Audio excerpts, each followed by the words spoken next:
Hello শিক্ষার্থীবৃন্দ, আজকে দেখাবো হচ্ছে 16 নম্বর অঙ্কটা। 16 নম্বর অঙ্কের প্রশ্নটা হচ্ছে, যদি a to the power x equal b, b to the power y equal c এবং c to the power z equal a হয়, তবে দেখাও যে x y z ইকুয়াল 1। সমাধান। এটা সমাধানের জন্য ফার্স্টে দেওয়া আছে লিখব,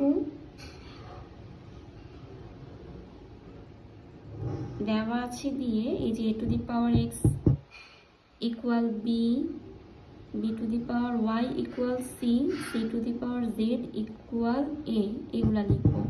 এবার এগুলোকে একটু সমীকরণ নাম্বার দিয়ে দিই, 1, 2 এবং হচ্ছে 3 নং সমীকরণ। আমি শুরু করব হচ্ছে লাস্টের অর্থাৎ 3 নাম্বার সমীকরণ থেকে।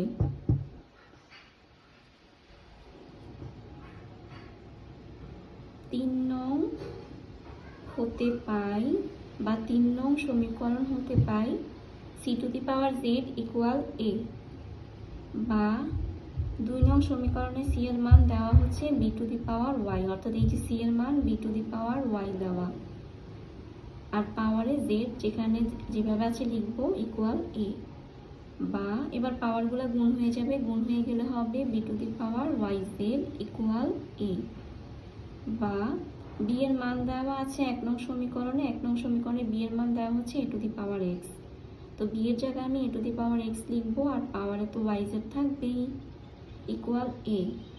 বা এবার পাওয়ারগুলো গুণ হয়ে যাবে, x এর সাথে yz গুণ হলে xyz হবে ইকুয়াল a। আর এখানে পাওয়ারে কোনো কিছু নাই মানে 1 আছে, যেহেতু আমার বেস একই রকম, এই বেস একই রকম হলে পাওয়ারগুলিকে সমান লেখা যায়, অর্থাৎ x y z ইকুয়াল 1 লেখা যায়। এটাই হচ্ছে আমার প্রমাণ, যেটা দেখানো হলো।